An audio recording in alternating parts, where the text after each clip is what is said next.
لا إله إلا الله لا إله إلا الله لا إله. نحمده ونصلي على رسوله الكريم. أما بعد فأعوذ بالله من الشيطان الرجيم. بسم الله الرحمن الرحيم. يا أيها الذين آمنوا توبوا إلى الله توبة نصوحا عسى ربكم أن يكفر عنكم سيئاتكم ويدخلكم جنات تجري من تحتها الأنهار سبحان ربك رب العزة عما يصفون وسلام على المرسلين والحمد لله رب العالمين.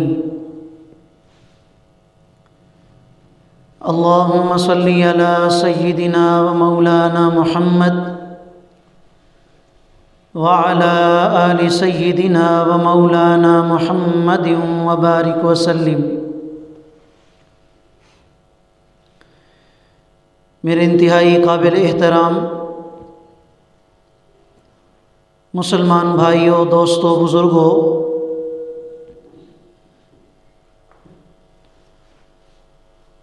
رمضان المبارک کا بابرکت مہینہ جاری و ساری ہے. رب کائنات کی طرف سے بے شمار رحمتوں کا نزول بھی جاری ہے. اللہ رب العالمین کا اس بات پر جتنا بھی شکر ادا کیا جائے کم ہے کہ اس ذات نے اپنے فضل اور کرم سے ہم سب مسلمانوں کو یہ عظیم مہینہ عطا فرمایا ہے. جیسا کہ آپ حضرات کو معلوم ہے کہ اس مہینے کا مقصد ہر مسلمان کے لیے تقوی اور پرہیزگاری کا حاصل کرنا ہے.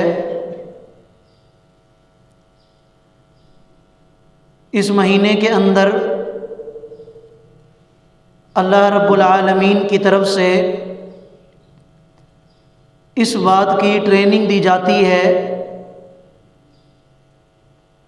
کہ اللہ رب العالمین اور نبی کریم صلی اللہ علیہ وسلم کی فرما برداری اور ان کے احکامات کو بجا کیسے لانا ہے. اس حقیقت سے کسی کو انکار نہیں کہ اگر ہم لوگوں نے رمضان المبارک کے اس عظیم مہینے کو احسن انداز میں گزارنا ہے، اچھے انداز میں گزارنا ہے، تو اس کے لیے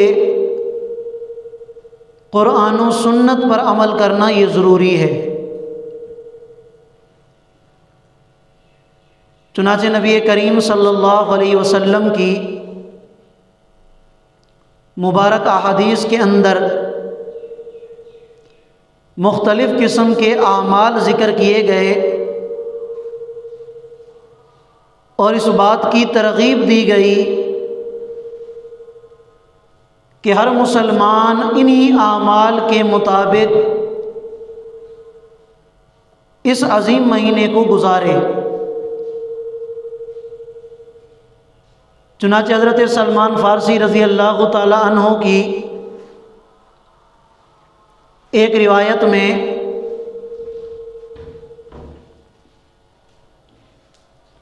جس میں وہ نبی کریم صلی اللہ علیہ وسلم کا ایک مبارک ارشاد نقل فرماتے ہیں کہ آپ علیہ الصلوۃ والسلام نے ارشاد فرمایا کہ رمضان کے مہینے میں 4 اعمال کی کثرت کیا کرو، جن میں سے پہلا عمل وہ کلمہ طیبہ کی کثرت ہے،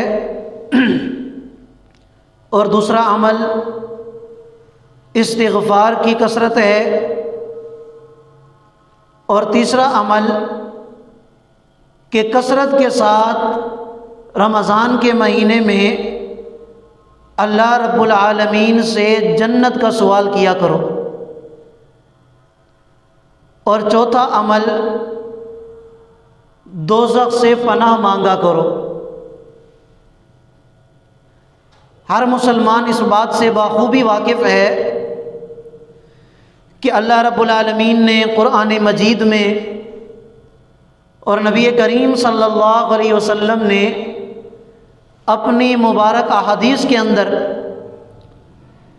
کلمہ طیبہ کی کثرت کے بہت زیادہ فضائل بیان فرمائے ہیں۔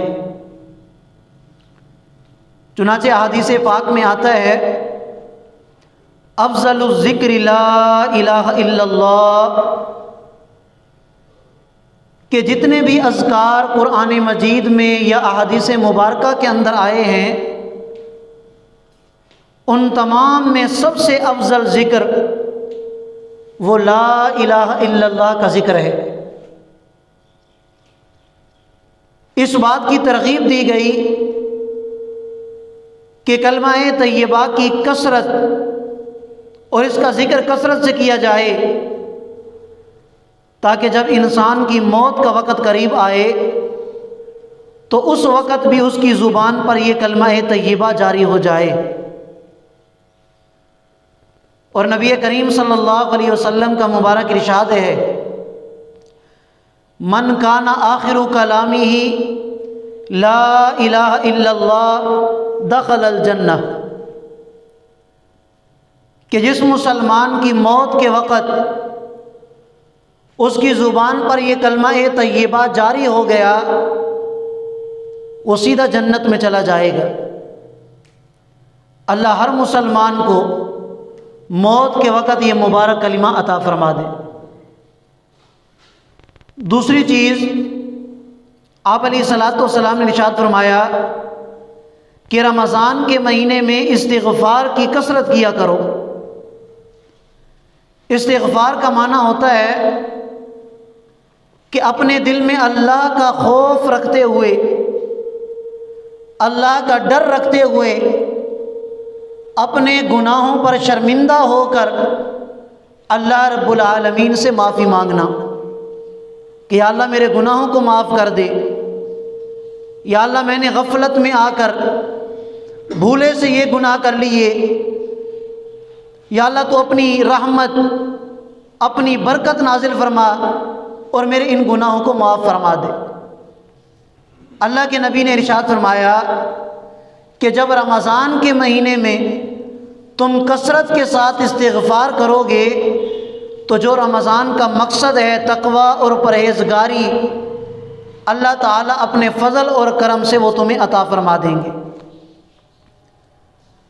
اور پھر ہم نے استغفار کیوں کرنا ہے؟ یاد رکھیے، استغفار کرنا، توبہ کرنا، یہ صرف مجبوری کی حالت میں نہیں بلکہ استغفار کرنا یہ مستقل عبادت ہے۔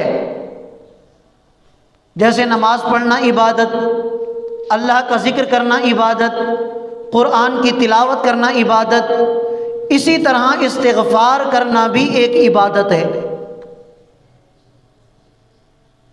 استغفار صرف اس کے لیے ضروری نہیں ہے کہ جو گناہ گار ہے، یا اگر کسی سے کوئی گناہ ہو گیا تو وہ گناہ کے بعد توبہ کرے، یہ اس کے لیے ضروری نہیں، بلکہ میں نے عرض کیا کہ توبہ کرنا، استغفار کرنا یہ مستقل عبادت ہے۔ اور اس کی دلیل کیا ہے؟ اس کی دلیل یہ ہے کہ نبی کریم صلی اللہ علیہ وسلم کے بارے میں احادیث مبارکہ کے اندر آتا ہے کہ آپ علیہ الصلاۃ والسلام روزانہ 70 مرتبہ یا بعض روایات میں آتا ہے کہ روزانہ 100 مرتبہ اللہ کی بارگاہ میں توبہ کیا کرتے تھے۔ اب ہمارا ایمان ہے، یقین ہے کہ آپ علیہ الصلاۃ والسلام تو معصوم تھے، اللہ نے آپ کے اگلے پچھلی ساری خطاؤں کو معاف فرما دیا تھا، اس کے باوجود اللہ کے نبی دن میں 70 مرتبہ یا 100 مرتبہ استغفار فرمایا کرتے، توبہ کیا کرتے۔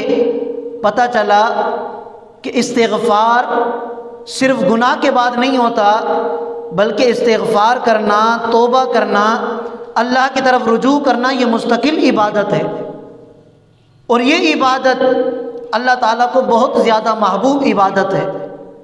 یہی وجہ ہے کہ اللہ تعالیٰ نے قرآن کریم میں جا بجا اہل ایمان کو اس بات کی ترغیب دی، اے ایمان والو اللہ کی طرف رجوع کرو، اے ایمان والو اپنے گناہوں سے توبہ کرو، اے ایمان والو اپنے گناہوں سے سچی اور پکی توبہ کرو، اس لیے کہ یہ عمل اللہ کی ذات کو بہت پسندیدہ ہے۔ اور پھر اللہ کا کرم دیکھیے کہ جب کوئی انسان استغفار کرتا ہے، توبہ کرتا ہے، تو رب کائنات اس بات کی طرف نظر نہیں فرماتے کہ یہ بندہ چھوٹا گناہ گار ہے، بڑا گناہ گار ہے، اس نے بڑھاپے میں توبہ کی، جوانی میں توبہ کی۔ اللہ تعالیٰ کسی چیز کو نہیں دیکھتے۔ انسان کو جب بھی موقع ملے اور وہ اللہ کی بارگاہ میں توبہ کرے، اللہ رب العالمین اسی وقت اس کی توبہ کو قبول فرما لیتے ہیں۔ حضرت سفیان ثوری رحمۃ اللہ علیہ کے بارے میں آتا ہے کہ ان کو رات میں ایک بزرگ کی زیارت ہوئی خواب کے اندر، اور ان بزرگوں نے کہا کہ جاؤ سفیان، تمہارے پڑوسی کا جنازہ تیار ہے اور جا کے ان کا جنازہ پڑھو۔ حضرت سفیان ثوری رحمۃ اللہ علیہ نے جب خواب دیکھا تو خواب دیکھنے کے بعد جاگ اٹھے۔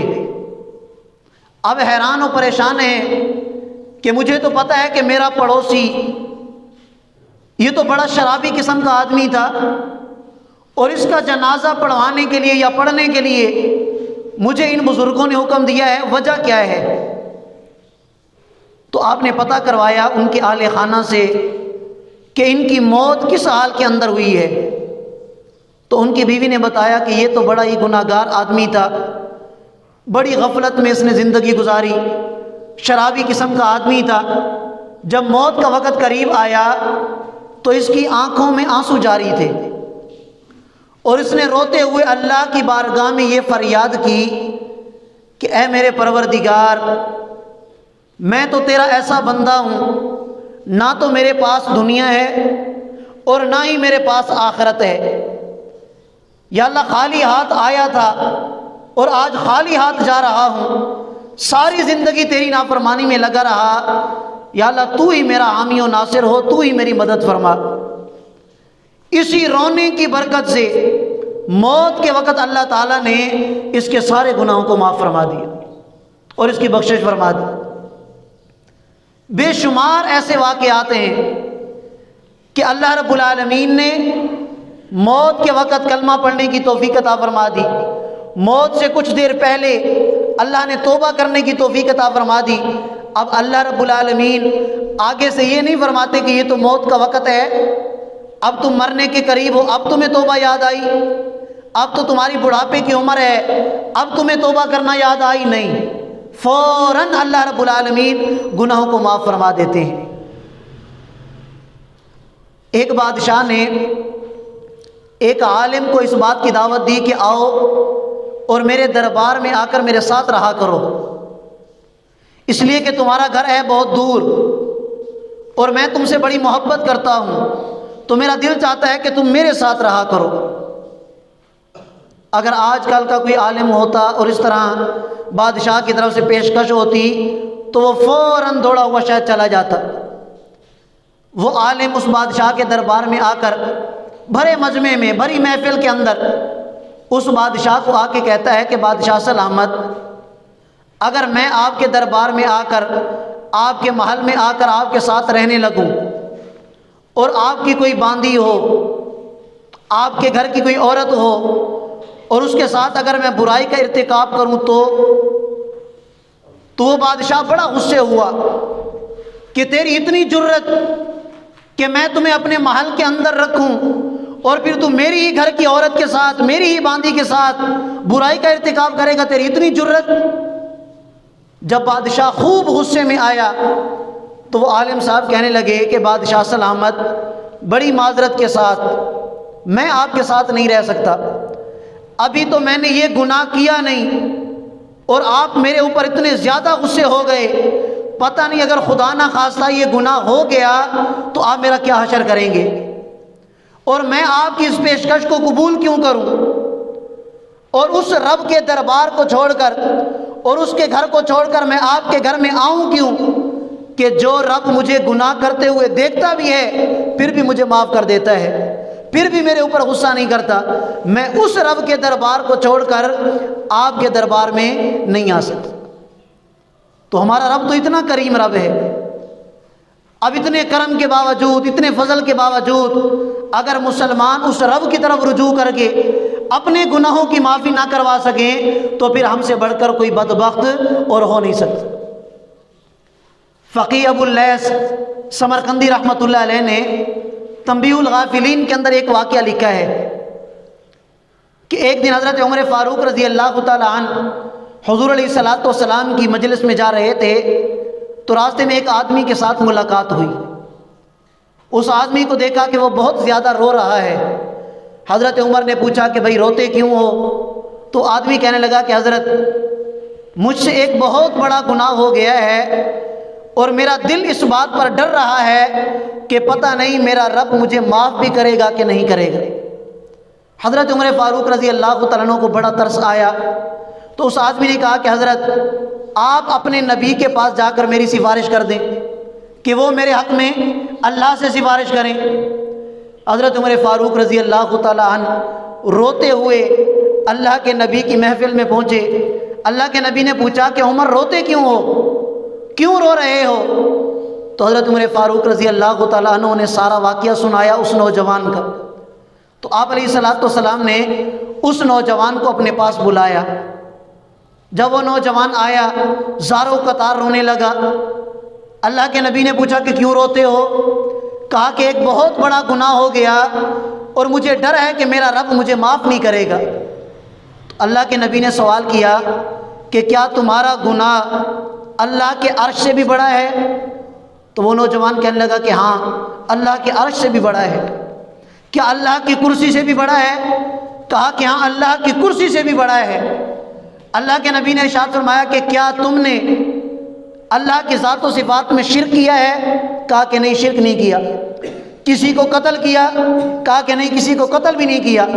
تو فرمایا کہ پھر گناہ کون سا ہے کہ جسے تم اتنا بڑا گناہ سمجھ رہے ہو، وہ گناہ کون سا ہے؟ تو وہ نوجوان کہنے لگا کہ عرصہ دراز سے میرا یہ کام ہے کہ میں کفن چوری کرتا ہوں، کفن چوری کرتا ہوں۔ جب کہ مردے کو دفن کر کے جاتے ہیں میں اس کا کفن اتار کر اس کو بیچ کر اپنا گزارا کرتا ہوں، اپنی ضروریات کو پورا کرتا ہوں۔ انصار نے اپنی ایک نوجوان لڑکی کو دفن کیا اور جیسے ہی وہ دفن کر کے گئے تو میں نے اس کا کفن اتارا رات کو جا کر، اور شیطان میرے اوپر غالب آ گیا، شہوت میرے اوپر غالب آ گئی اور میں نے اس کے ساتھ بدکاری کر لی۔ اور جب میں نے اس کے ساتھ بدکاری کی تو اس کے بعد مجھے قبر سے آواز آئی کہ اے نوجوان، تو نے مجھے کل کو قیامت کے دن جنابت کی حالت میں، ناپاکی کی حالت میں اٹھنے پر مجبور کر دیا، اور تو نے مجھے مردوں کے مجمع کے اندر ننگا کر دیا۔ کہتا ہے کہ جب میں نے یہ آواز سنی تو میرا دل اتنا زیادہ ڈر گیا کہ اب میں ڈرتا ہوں کہ پتہ اللہ مجھے معاف کرے گا کہ نہیں کرے گا۔ نبی کریم صلی اللہ علیہ وسلم نے ارشاد فرمایا کہ تمہارا گناہ تو بہت بڑا ہے۔ جب آپ علیہ الصلوۃ والسلام نے یہ الفاظ ارشاد فرمائے تو وہ نوجوان اس مجلس سے نکل کر بھاگ گیا کہ کہیں ایسا نہ ہو کہ آپ کی مبارک زبان سے میرے لیے کوئی الفاظ نکل جائیں۔ دور پہاڑوں میں کہیں چلا گیا، اللہ کی عبادت میں لگ گیا، سجدے کرنے لگا، رو رو کر معافیاں مانگنے لگا۔ حضرت جبرائیل علیہ الصلاۃ والسلام تشریف لائے۔ اے اللہ کے نبی، اللہ آپ کو سلام کہتے ہیں۔ سلام عرض کرنے کے بعد اللہ کے نبی سے سوال کیا، اے اللہ کے نبی، اللہ آپ سے سوال کرتے ہیں کہ کیا مخلوق کو آپ نے پیدا کیا ہے یا کسی اور نے؟ تو اللہ کے نبی نے فرمایا کہ مجھے بھی اور ساری مخلوق کو پیدا کرنے والا کون ہے؟ اللہ ہے۔ حضرت جبرائیل نے فرمایا کہ اللہ فرماتے ہیں کہ کیا مخلوق کو رزق آپ دیتے ہیں یا کوئی اور دیتا ہے؟ اللہ کے نبی نے فرمایا کہ مجھے بھی اور ساری مخلوقات کو رزق دینے والا کون ہے؟ اللہ ہے۔ تیسرا سوال کیا کہ کیا مخلوق کے گناہ آپ نے معاف کرنے ہیں یا کسی اور نے؟ کہا کہ ہم سب کو معاف کرنے والی ذات وہ صرف اور صرف اللہ کی ذات ہے۔ تو حضرت جبرائیل نے کہا کہ اے میرے پیغمبر، اللہ رب العالمین کی طرف سے یہ آرڈر ہے، حکم ہے کہ میں نے اس نوجوان کے گناہ کو معاف کر دیا۔ آپ علیہ الصلاۃ والسلام نے ایک صحابی کو کہا کہ جاؤ اس نوجوان کو بلا کے لاؤ۔ وہ نوجوان آیا، اللہ کے نبی نے اسے خوشخبری سنائی کہ جاؤ اللہ تعالیٰ نے تمہارے اس گناہ کو بھی معاف کر دیا۔ اب ہر مسلمان اس بات کی فکر کرے، سوچے کہ کیا ہمارے گناہ اس گناہ سے بھی بڑے بڑے گناہ ہیں؟ ہماری غلطیاں، ہماری کوتاہیاں اس گناہ سے بھی بڑی ہیں۔ تو اگر ہم بھی اللہ تعالیٰ کی بارگاہ میں رجوع کر لیں، استغفار کر لیں، توبہ کر لیں، اور جس طرح آپ علیہ الصلاۃ والسلام نے حکم دیا کہ رمضان کے مہینے میں استغفار کی کثرت کرو، اللہ تعالیٰ تمہارے سارے گناہوں کو معاف فرما دیں گے۔ اب یہ تو ہمارے اندر اپنی کمی ہوگی، بدبختی ہوگی کہ رمضان کا عظیم مہینہ بھی ہمیں ملا اور پھر بھی ہم اللہ سے اپنے گناہوں کی معافی نہ کرا سکے۔ اور تیسرا کام، اللہ کے نبی نے فرمایا کہ رمضان کے مہینے میں تم نے کثرت کے ساتھ اللہ سے جنت کا سوال کرنا ہے کہ اے اللہ، میرے اعمال اور میری زندگی اگر اس کی طرف میں دیکھتا ہوں تو میں اپنے آپ کو جنت کا مستحق نہیں سمجھتا، لیکن یا اللہ تیرے فضل کا سوال کرتا ہوں کہ اپنے فضل اور کرم سے مجھے جنت الفردوس میں اعلیٰ مقام عطا فرما۔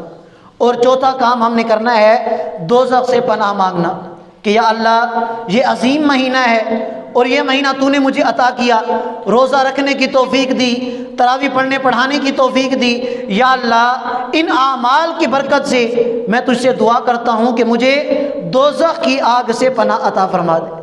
تو یہ چار کام اللہ کے نبی نے ارشاد فرمایا کہ کثرت سے ہر بندہ کرے رمضان کے مہینے میں۔